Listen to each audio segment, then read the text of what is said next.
So welcome back. This is the platform of SP Smart Hybrid Competitive Schooling System. बच्चे आज हम लोग class 11th biology का chapter number 17, ठीक है, मूवमेंट एंड लोकोमोशन, इसका लास्ट पार्ट देखेंगे, ठीक है, पार्ट नंबर 7। और आज का टॉपिक हमारा रहेगा वर्टिब्रल कॉलम। मतलब हम लोगों ने स्टार्ट किया था बच्चे स्केलेटन सिस्टम, और स्केलेटन सिस्टम को हमने डिवाइड किया था। देखिए, जैसे हमने स्केलेटन सिस्टम को डिवाइड किया था एक्सियल स्केलेटन और अपेंडिकुलर स्केलेटन। तो एक्सियल स्केलेटन में हमने कल कौन सा पार्ट कंप्लीट किया था? स्कल वाला पार्ट, जिसमें हम क्रेनियल बोन्स और फेशियल बोन कर चुके थे, ठीक है। हायोइड बोन हमने कल वाली क्लास में पढ़ी थी, ठीक है। फिर एरोस्केल 3 पियर 6 हमने पढ़ी थी। आज हम लोग देखेंगे सबसे पहले स्टर्नम, रिब्स और वर्टिब्रल कॉलम। तो आज हम लोग कितनी 51 बोन्स कंप्लीट करने वाले हैं, ठीक है। तो मैं आपको यहाँ पर समझाता हूँ, फिर उसके बाद हम अपेंडिकुलर स्केलेटन पे जाएंगे, ठीक है।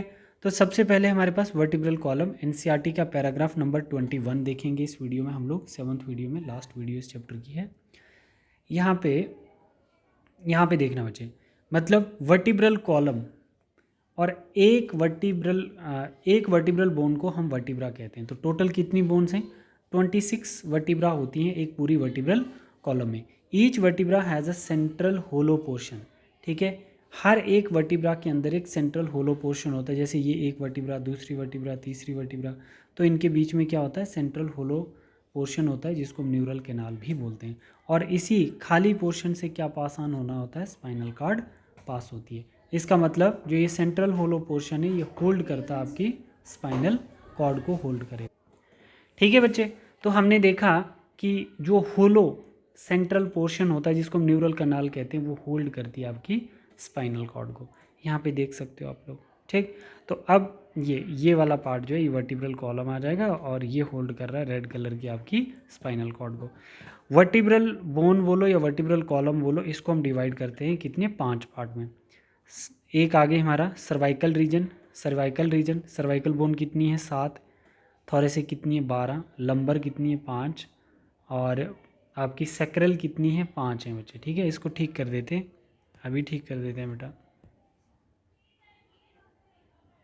तो ये कितनी है बच्चे? ये हैं आपकी 5, और ये जो है आपकी कितनी है? ये है 4, ठीक है। तो हमारे पास सैक्रल कितनी है? 5। मतलब ये 5 फ्यूज़ होकर एक बन गई है, ठीक है। और कॉकीजिल, जिसको हम टेल बोन कहते हैं, ये भी 4 फ्यूज़ होकर एक बनी है। तो हम बोल रहे हैं कि अगर हम एम्ब्रियोनिक स्टेज पे देखें तो हमारे वर्टिब्रल कॉलम में कितनी बोन्स होती हैं बेटा? कितनी होती हैं? 33 होती हैं। बट जब एडल्ट होते हैं हम लोग, तब हमारे पास कितनी होती है वर्टिब्रल कॉलम में? बोन 26 होती है, ठीक है। तो आप इसको यहाँ पर ऐसे भी पढ़ सकते हो। यहाँ से हमने स्टार्ट किया था, देखो आपकी डायग्राम एनसीईआरटी की जो है, वो सर्वाइकल वर्टिब्रा कितनी है? 7।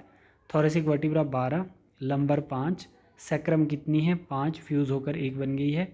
और 4 कौन सी है? कॉकेक्स, फ्यूज़ होकर एक बन गई।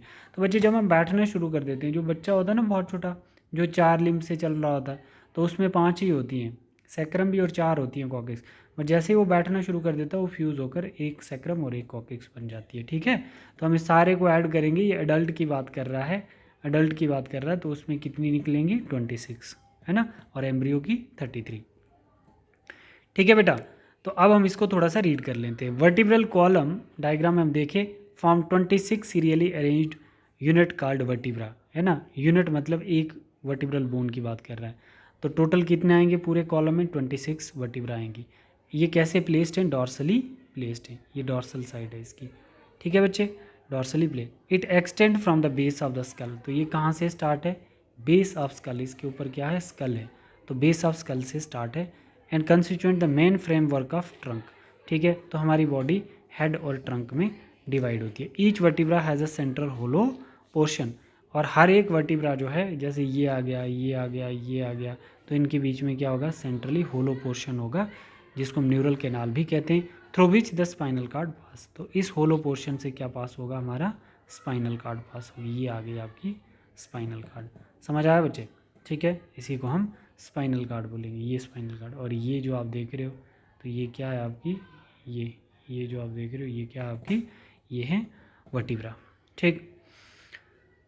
The first vertebra is the Atlas. यहाँ पर जो फर्स्ट वर्टिब्रा है इसको हम लोग क्या बोलते हैं, Atlas. And it articulate, articulate होता है जॉइंट। फर्स्ट वर्टिब्रा की जो बोन होती है, जो वर्टिब्रल कॉलम की फर्स्ट बोन जिसका नाम एटलस है, वो ज्वाइन करती है किसके साथ, ऑसिपिटल बोन के साथ। ऑसिपिटल बोन किसकी थी, आपके स्कल की बोन थी, है ना।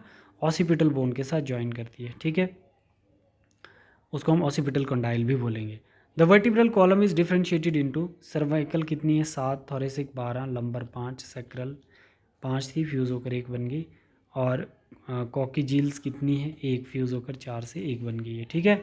Reason starting from the skull, ये वर्टिब्रल कॉलम का रीजन स्टार्ट होता है स्कल से। The number of cervical vertebra are 7 in almost mammals including human में।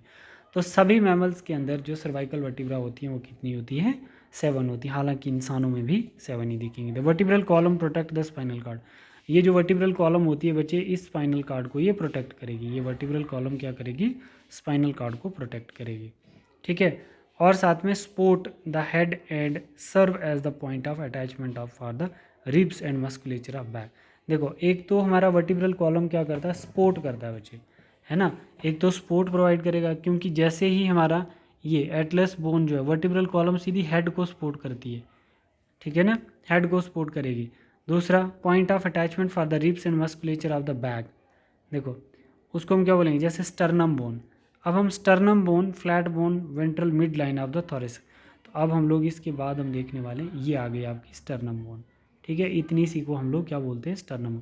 तो इसके बैक साइड पे ये कौन सी है, इसके बैक साइड पे आपकी वर्टिब्रल कॉलम होती है। ये एक स्टर्नम बोन आ गई, और हमारे पास 12 पेयर जो है वो क्या है, रिब्स है। देखो 1 2 3 4 5 6, इसमें से 1 से 7 जो है ये ट्रू रिब्स है, क्योंकि ये रिब्स डायरेक्ट किसके साथ जुड़ी होती है बच्चे, आपकी स्टर्नम के साथ जुड़ी होती है। देखो ये स्टर्नम के साथ जुड़ी है, इसलिए इनको हम ट्रू रिब्स।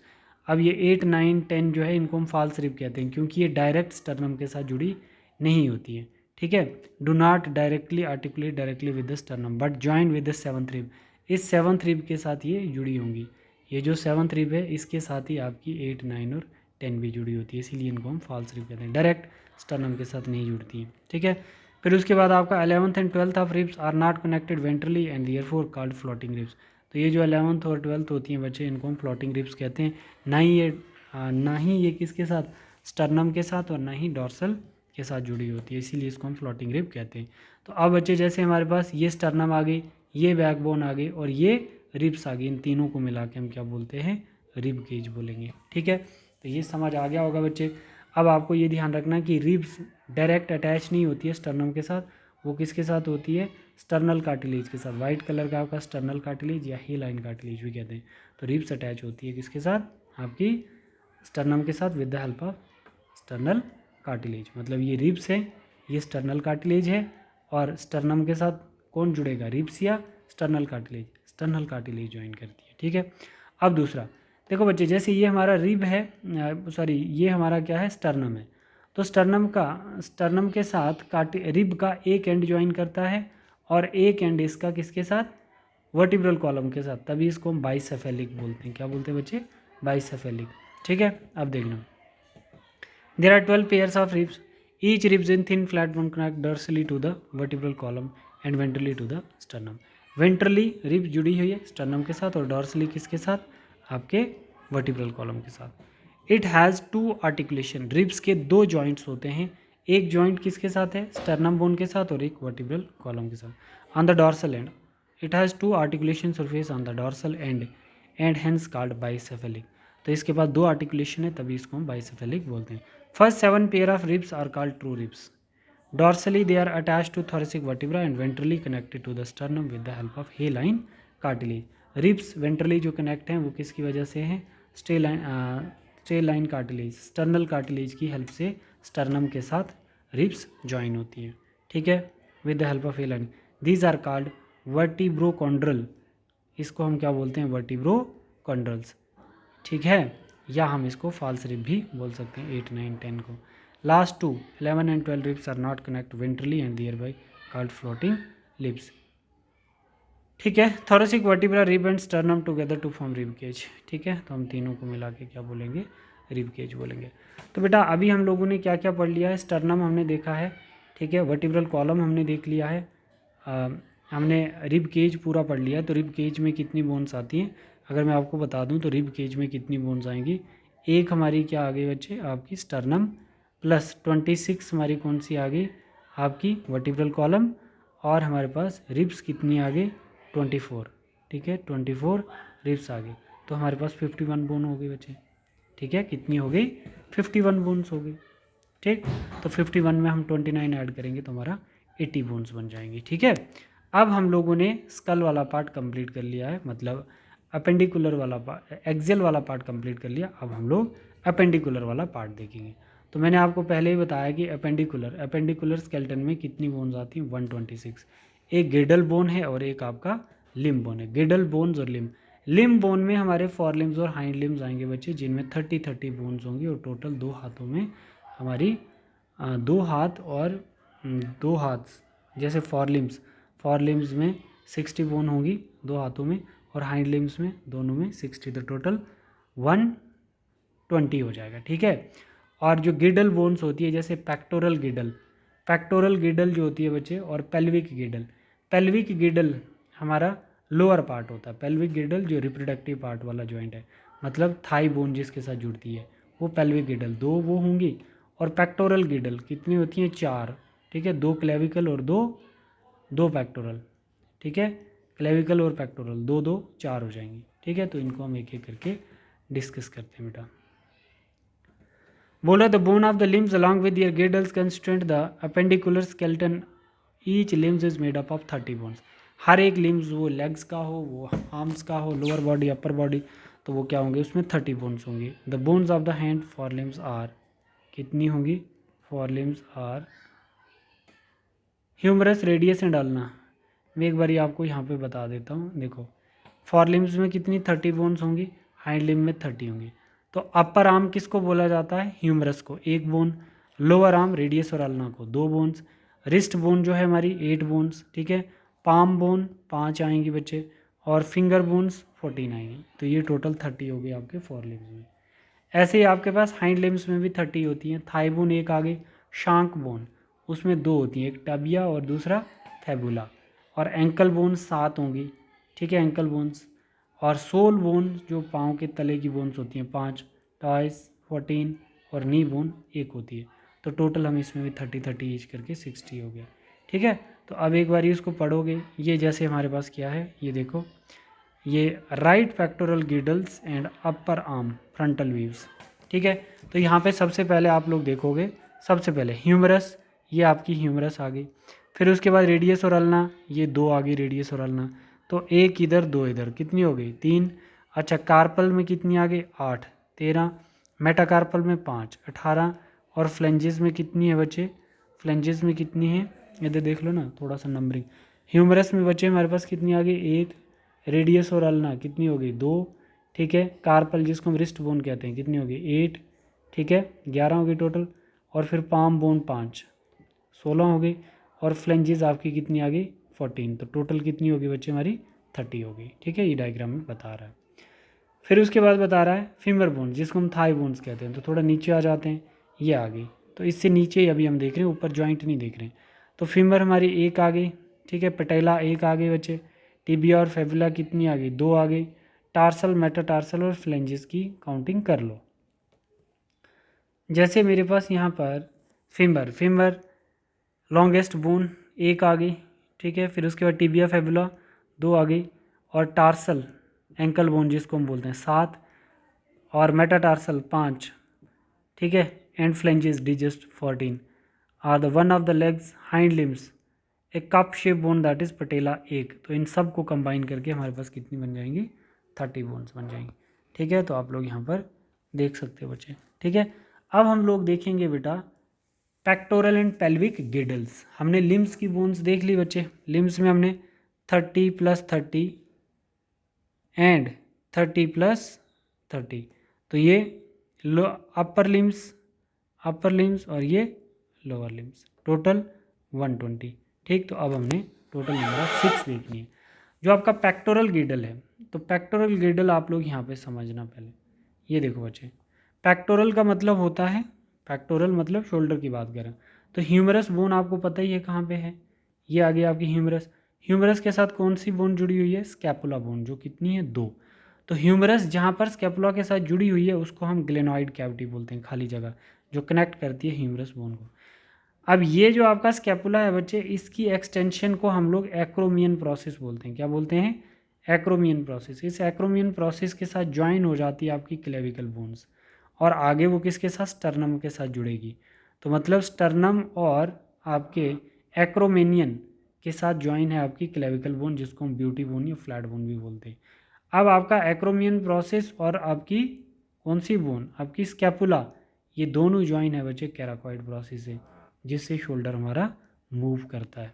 ठीक है, एक ये हमने पढ़ा, और अब आप लोग यहाँ पे पढ़ोगे। Bones help in the articulation. Pectoral and pelvic girdle जो होते हैं ये क्या करते हैं? हेल्प करते हैं किसमें? आर्टिकुलेशन में, जॉइंट्स में, of the upper and lower limbs. ठीक है, जॉइंट्स तो अपर लिम्स में भी होंगे और लोअर में भी होंगे respectively. The axial skeleton, each girdle is found bye 2 halls. Axial skeleton में मतलब हेड वाले पार्ट में, ठीक है, 2 पार्ट बनेंगे। Each half of the pectoral girdle consist of clavicles and scapula. ठीक है, तो आपका क्लेविकल और स्केपुला वाला पेक्टोरल गिडल आ गया। ठीक है, ये इसकी बात कर रहा है। ये आ गया आपकी क्लेविकल और ये आ गई स्केपुला। ये बच्चे ध्यान रखना, स्केपुला कैसी है? ट्राइंगुलर है। कैसी है? ट्राइंगुलर है। ठीक है, और इसके पीछे क्या है? ये रिब्स हैं। क्या है? रिब्स। अब देखो, इसी स्केपुला का एक्सटेंशन पार्ट एक्रोमेनियन प्रोसेस, और इसी के साथ क्या होती है? ये रिब जुड़ जाती है, और इसी को हम ब्यूटी बोन भी कहते हैं, विच इज क्लेविकल।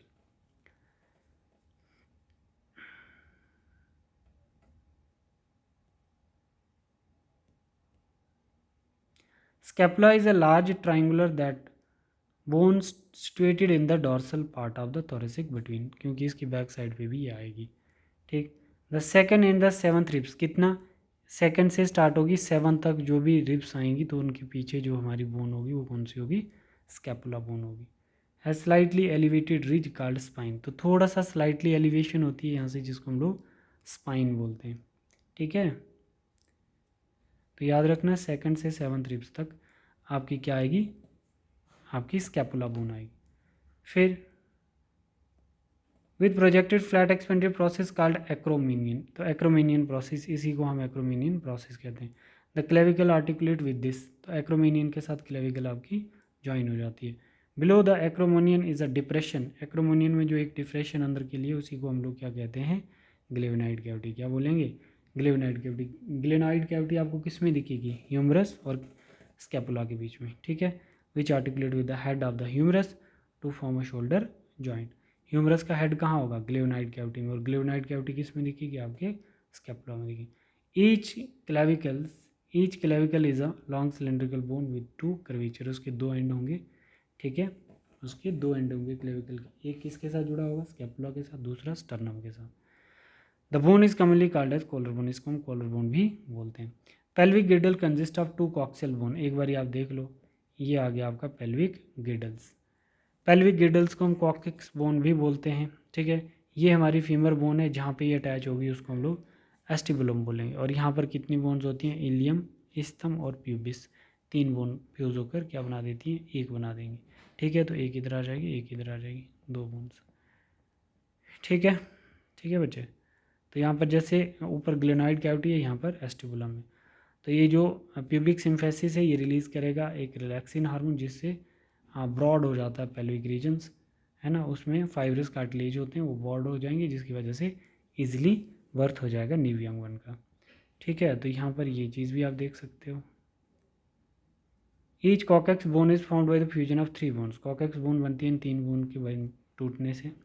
ठीक है, at the point of fusion the above cavity is called acetabulum, जहाँ पर ह्यूमर फ्यूज़ करती है उस कैविटी को हम एस्टिबुलम बोलेंगे।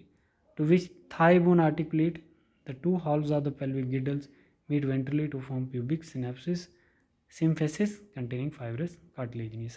बस बच्चे, हो गया ख़त्म आपका। अब आपने जॉइंट्स देखने बेटा, जॉइंट्स होती है आर्टिकुलेशंस। ठीक है, joints are essential for all types of movements involving the bony part of the body, locomotor movement are no exception to this. ठीक है, तो ये एक बार आप लोग इसको रीड कर लेना बच्चे। हमारे पास जॉइंट कितने टाइप के? फाइब्रस, कार्टिलेजिनियस और साइनोवियल। तो फाइब्रस जॉइंट आपके स्कल में प्रेजेंट होता है बच्चे। ठीक है, और कार्टिलेजिनियस जॉइंट आपकी रिब्स में होता है। और साइनोवियल जॉइंट्स आप लोग देख सकते हो बच्चे, साइनोवियल जॉइंट्स को, these joints help in locomotion and many other movements. Ball and socket joint किस में, ह्यूमरस और पेक्टोरल के बीच में होगा। हिंज जॉइंट नी के बीच में होगा। Pivot joint between atlas and axis, मतलब सारी वर्टिब्रा के बीच में जो जॉइंट होगा वो पाइवेट जॉइंट होगा। ग्लाइडिंग जॉइंट कहाँ पर, between carpals. And saddle joint between carpal and metacarpals of thumb are some examples. ठीक है, तो ये सारी एग्जांपल आपने अच्छे से लर्न करनी है। तो डिसऑर्डर भी आप लोग देख लीजिए, disorder of muscular and skeletal system. अगर हमारा ऑटोइम्यून सिस्टम खराब हो जाता है ना, तो हमारी बॉडी के सेल्स क्या करेंगे, हमारे ही इंपॉर्टेंट सेल्स को मारना शुरू कर देंगे, उसको मस्थीना ग्रेविस कहते हैं। मस्कुलर डिस्ट्रॉफी, जब प्रोग्रेसिव डिजनरेशन हो जाएगी हमारे स्केलेटल मसल्स की, mostly due to genetic disorder. Muscular dystrophy होती नहीं, ये जेनेटिकली होती है बच्चे, है ना, जब हमारे सारे मसल 639 के 39 टूट जाएँ, ख़त्म हो जाए। टेटैनी होता है बच्चे रैपिड स्पाज्म, जैसे हमारी बॉडी अकड़ जाती है। वाइल्ड कंट्रैक्शन होगी to muscle due to low calcium, calcium ion कम हो जाएगा बॉडी में। Arthritis, inflammation of joints, joints में इन्फ्लेमेशन हो जाना, उसको arthritis. Osteoporosis, age related disorder character by decreased bone mass, increase the chance of fractures. Decrease level of estrogen in the common cause, estrogen का amount जब कम हो जाता है तो हमारी हड्डियाँ पिघलना शुरू हो जाती है। गोट डिजीज जो है बच्चे, inflammation of joint due to accumulation of uric acid in crystals. ठीक है, तो तब हमें गोट डिजीज हो जाएगी। ठीक है बेटा, तो बहुत अच्छे तरीके से हमने बेटा इस चैप्टर को ख़त्म किया है। मैं उम्मीद करूँगा कि आप वीडियो देखने के बाद अच्छे से कमेंट करेंगे कि हमें समझ आया, कितना क्लियर हुआ है। आप कुछ अच्छा तो लिख ही सकते हो ना बेटा, है ना। इतना टाइम लगता है एक चैप्टर को ख़त्म करने में, तो आपको एक अच्छा कम्प्लीमेंट देने में कोई दिक्कत नहीं है। इस क्वेश्चन का आंसर भी आप कमेंट करके बताओगे, ठीक है, इस क्वेश्चन का आंसर भी बताओगे, और साथ में ये भी बताओगे कि कंप्लीट समझ आया या नहीं आया। अगर नहीं आया तो भी लिख दो, आ गया तो भी लिखोगे। ठीक है, thank you, God bless you all.